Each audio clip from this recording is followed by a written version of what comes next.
Peterson.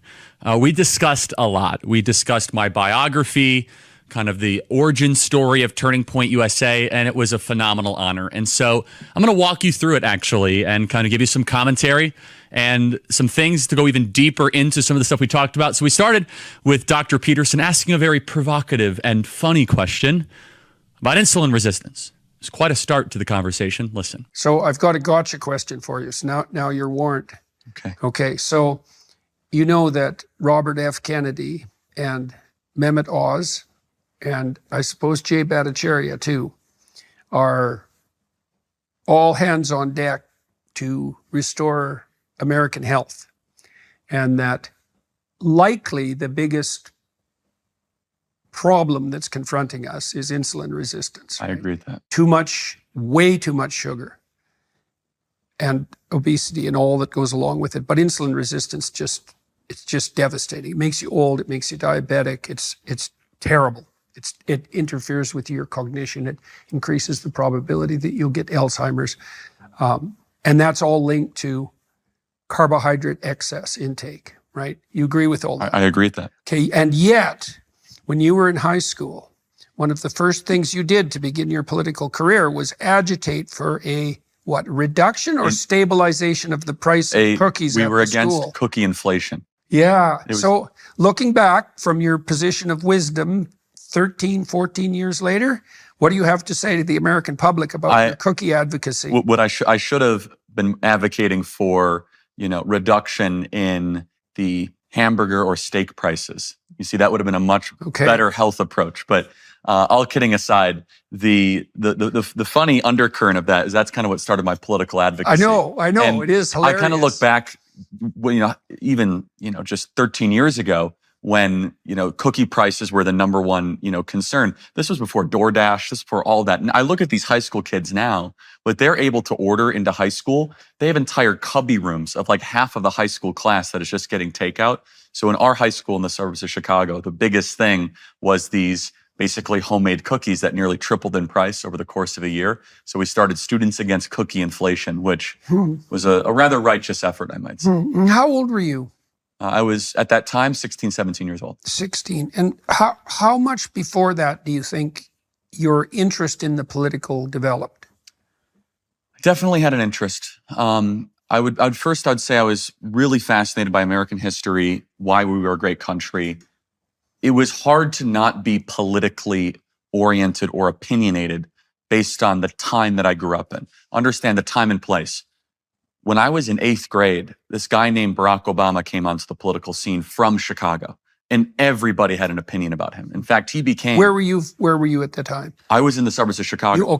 Wheeling, Arlington Heights area. Yeah, okay. And Obama was a homegrown, which he really wasn't, but he was, a senator from Illinois, a homegrown, almost quasi-messianic political figure. I mean, you remember how it captured the nation times 10 in the Chicagoland area. Remember, Obama did his victory speech in Grant Park in downtown Chicago. That's where he celebrated his victory in 2008.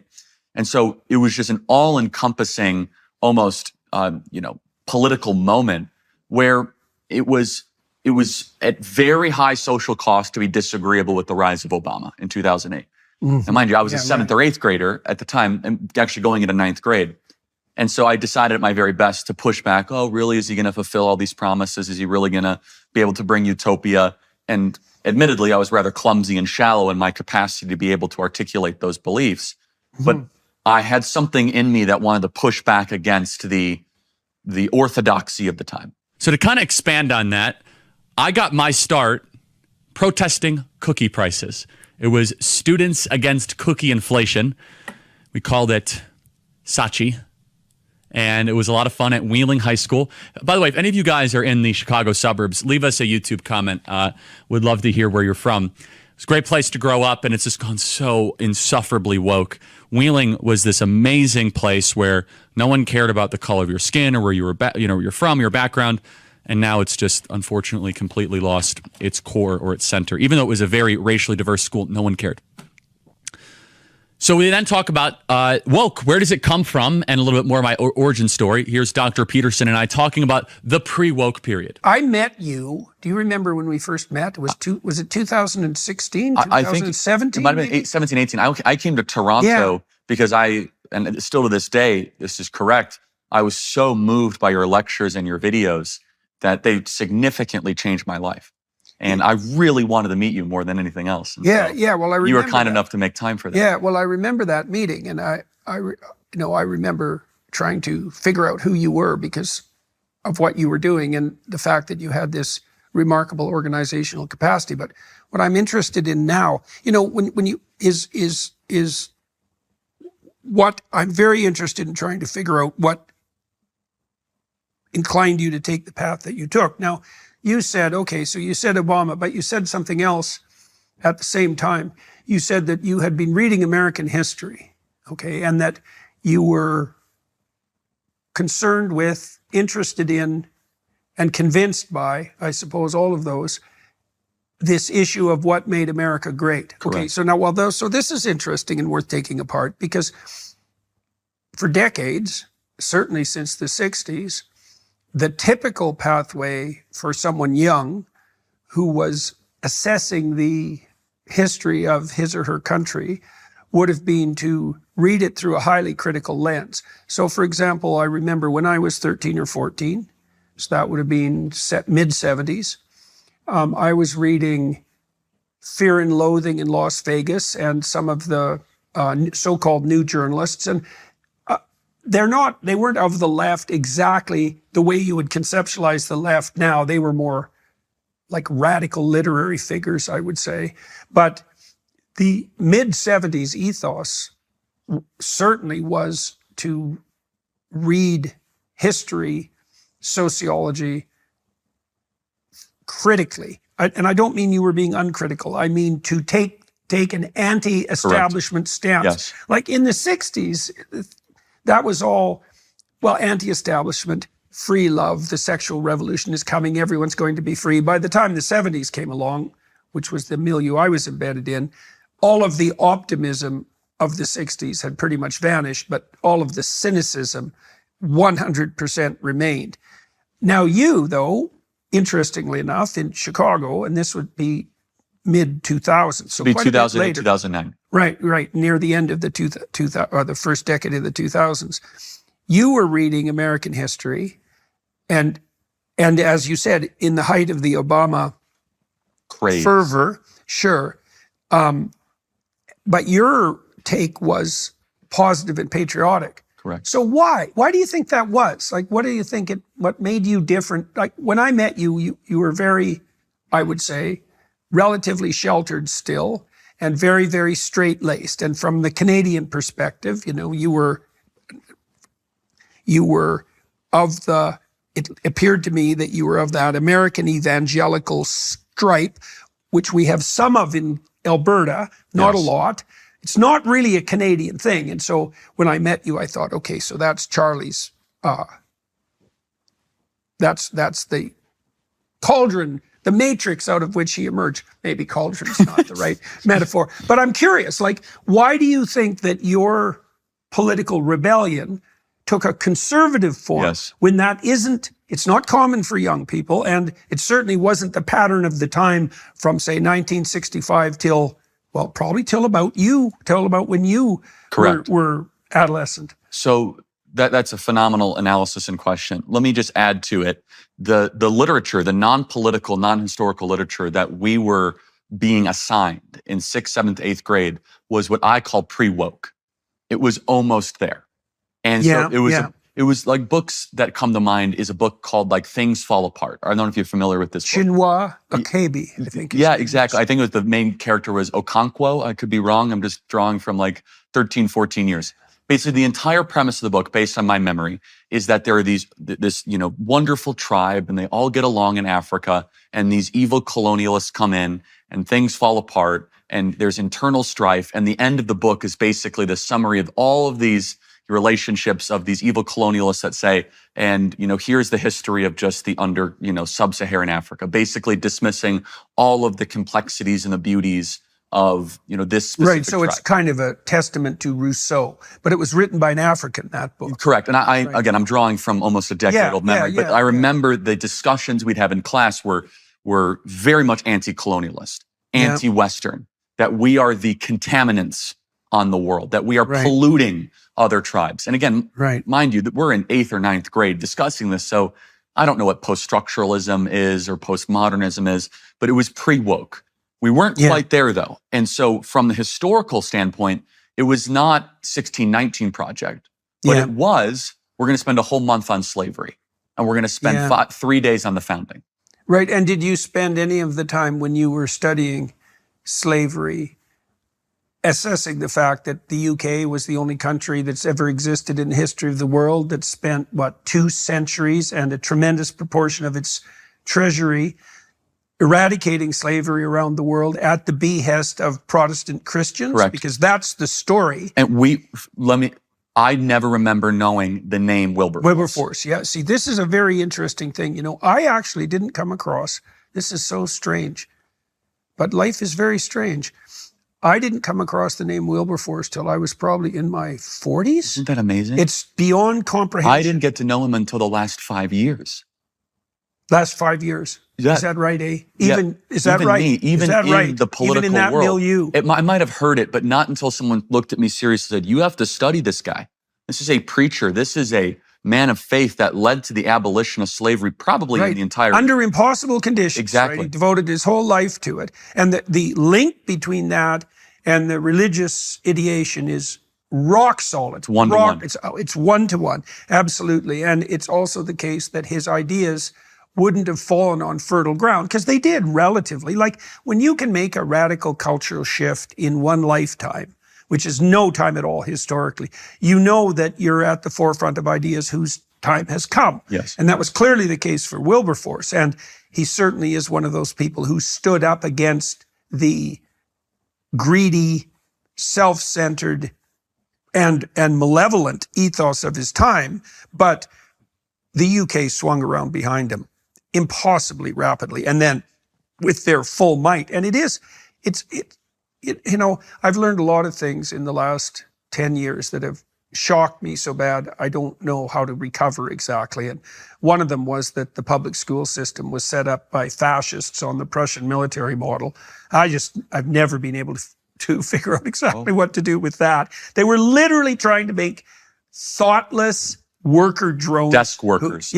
That's what bureaucrat means. Yeah, well, or factory workers. Correct. That's right. And what that in itself wasn't so bad because the country was industrializing, but right underneath that was the idea that while you were doing that, it was necessary to pretty much stamp out or fail to develop anything that would produce any kind of creative entrepreneurship. It's like, okay, that's hard to swallow. And then when I read about how the food pyramid was developed, that's just beyond comprehension. I don't know if that's the worst crime ever committed in the United States, but it's up there. And then the next mystery is Wilberforce is another mystery of that magnitude. And even you might say, particularly on the left. Correct. It's like, okay, you guys, you're for the oppressed, which I don't buy for a second, but especially because I've watched in the last 10 years the lefties sell out the poor worldwide to the climate apocalypse mongers. And that's just been a catastrophe for places like Africa, like Bagat Wade has been so forthright in observing. But the fact that slavery and reparations, all of that, the unfair founding of the United States has been a central dogma of the radical leftists.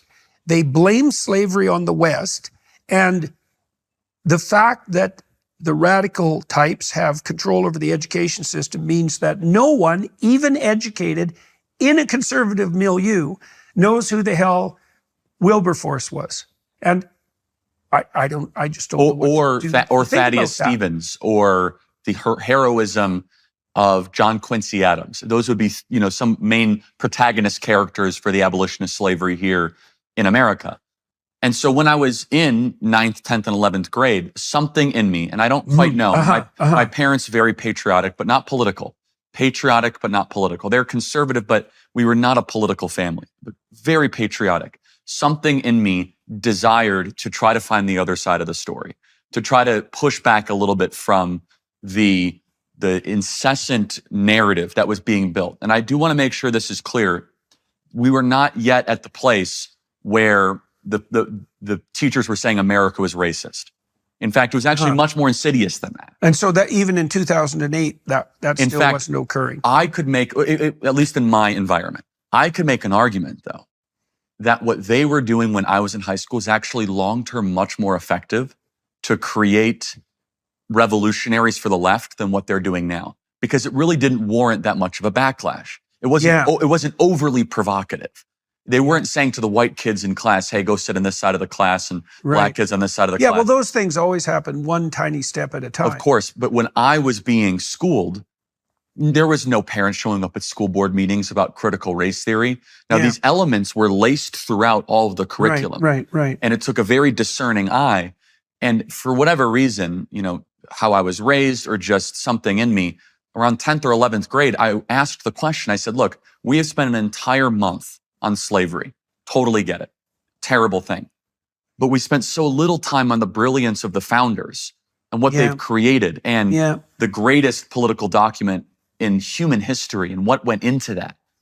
And it was an underemphasis on the heroism and the courage and the brilliance, and an overemphasis on the evil and the tragedy and the horror without even the redemption arc behind it. Yeah, well, the thing that's so awful about that, as far as I'm concerned, from the leftist perspective, let's say, is if you are concerned with the poor and the oppressed, and then you have to be discerning there, because there are people who are poor and oppressed as a consequence of their own idiocy. And that's not so uncommon, as you know in your own life, by watching your pathway to failure.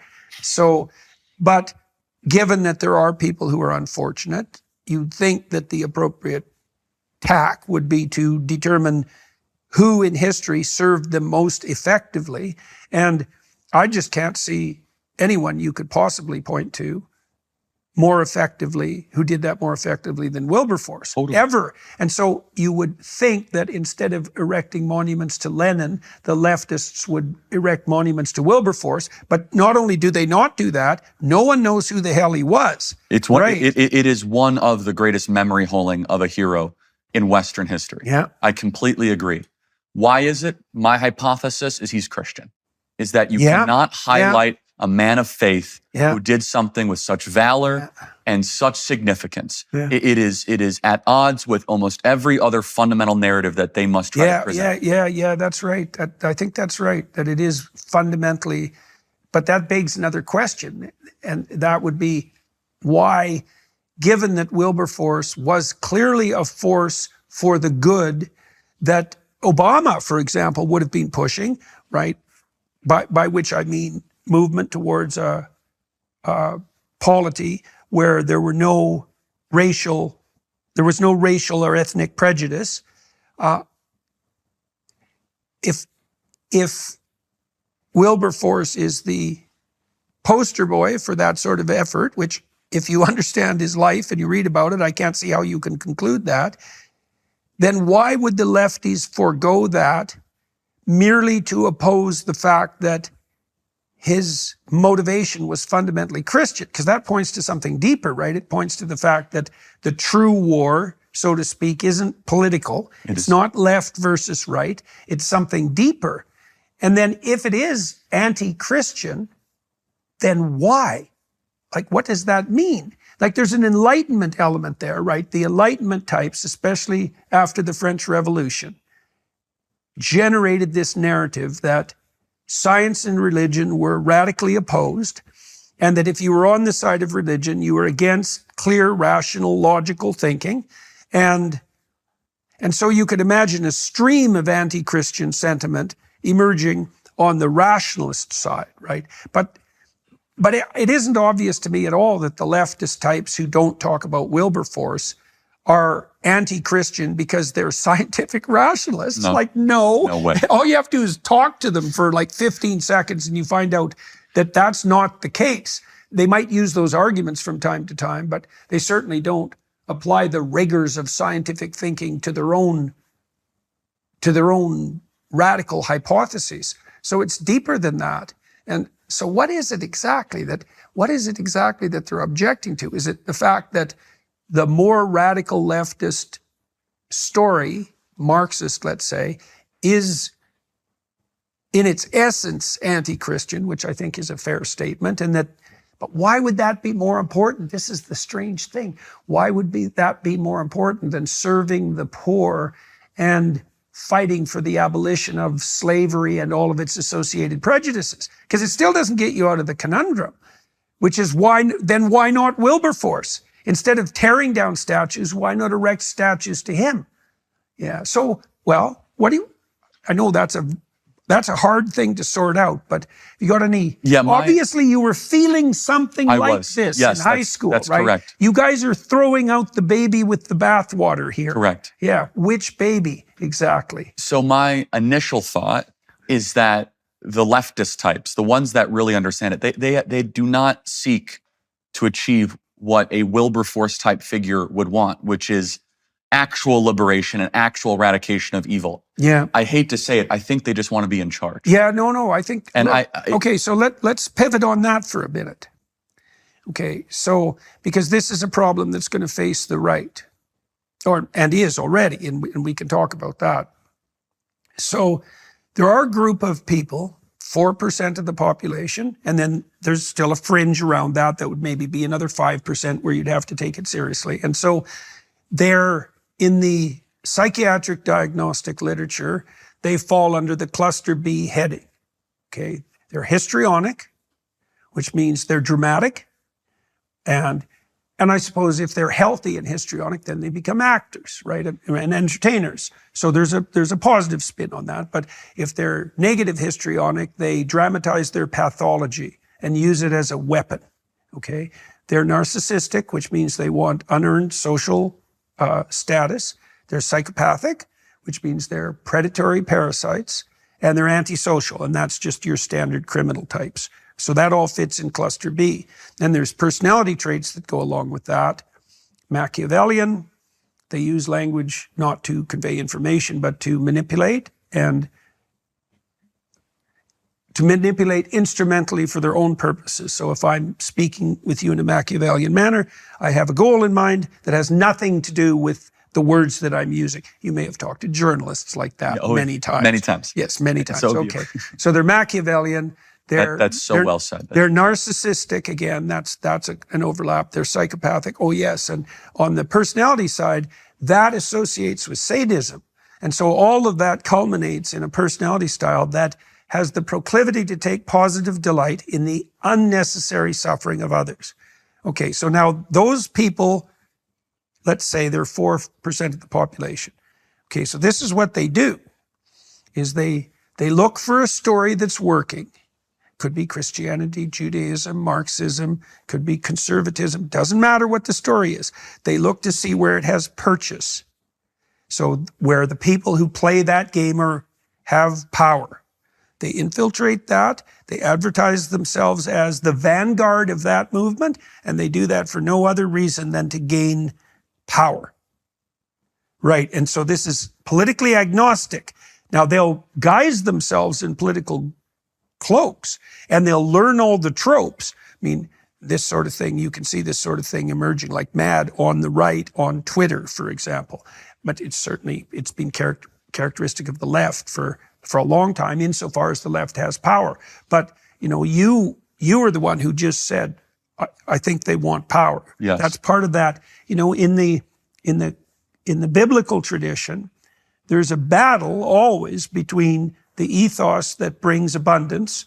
So that would be the miraculous provision of fish and bread and water that never exhausts itself. That's all consequence of a particular kind of ethos, the one that Wilberforce embedded. That's juxtaposed against usurpation, Luciferian usurpation of power, right? That's the temptation